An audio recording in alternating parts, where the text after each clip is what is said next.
Bonjour, je m'appelle Camille Serin. J'ai passé 14 années de ma vie professionnelle à accompagner des entreprises, des organisations, des collectivités territoriales dans leur processus de transformation digitale ou de transition numérique. 8 ans en SS2I ou en entreprise de services numériques et 3 ans passés en tant que Chief Digital Officer, responsable digital, au sein du groupe GL Events.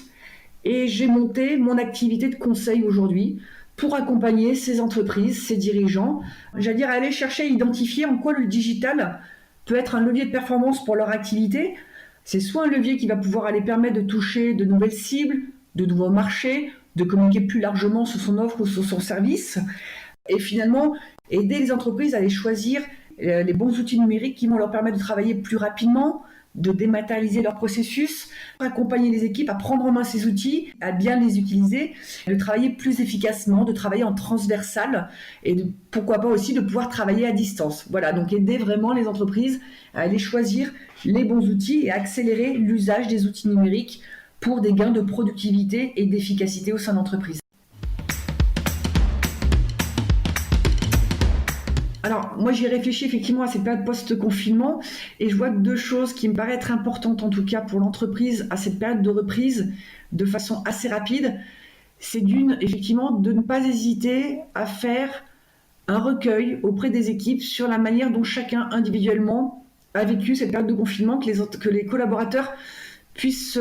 confier leur état d'esprit, leur état d'âme, que les entreprises en tout cas sachent écouter et accueillir et recenser auprès de leurs équipes un petit peu le niveau de morale des troupes et d'identifier éventuellement les manquements qu'il y a eu d'un point de vue humain pour pouvoir les corriger sur l'avenir. Ça, c'est le premier point. Et sur le deuxième point, de faire de la même manière ce recensement pour bien redémarrer l'activité sur les outils qui ont été utilisés, ce qui a marché, ce qui a bien marché, ce qui a moins bien marché, quels sont les besoins, quels sont les outils, pareil, demandés par les collaborateurs qui souhaiteraient en tout cas pérenniser sur le reste de l'année, profiter finalement de cette période-là, oui, pour questionner quels sont les usages numériques qui seront à professionnaliser dans l'entreprise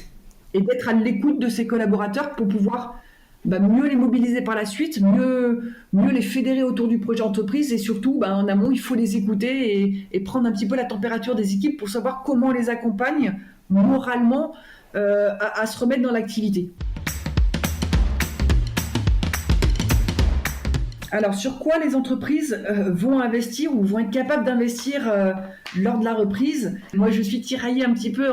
entre deux modes de pensée. Le premier, c'est de me dire que les entreprises, en tout cas, en étant très pragmatiques, vont investir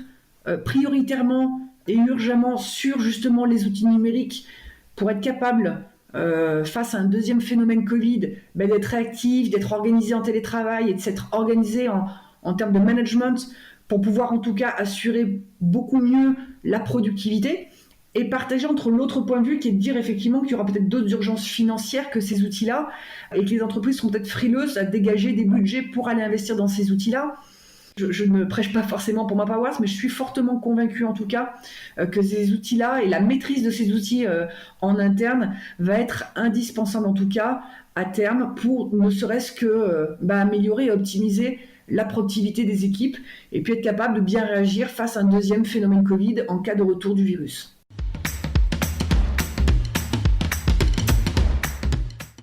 La femme, bien évidemment, a toute sa place, que ce soit dans le métier de la transformation digitale, des outils numériques, de la communication, du marketing. Alors c'est vrai que cet angle de la transformation digitale est souvent pris sous l'angle technique et technologique. On s'aperçoit de plus en plus que cet angle est très réducteur et que la transformation digitale est principalement un virage culturel à prendre, des usages à intégrer, de l'accompagnement à faire au niveau de l'humain. Les femmes sont souvent reconnues pour leur capacité d'écoute, pour leur capacité d'empathie, pour la capacité relationnelle, plus développée de façon générale que les hommes. Et si on parle effectivement de la transformation digitale sur ce pan humain, sur ce virage culturel, on a des prédispositions, on a une façon d'aborder ces sujets-là qui peuvent être un atout non négligeable dans la capacité à comprendre l'humain, à comprendre peut-être le non-verbal, à comprendre les sous-entendus et être en tout cas force de proposition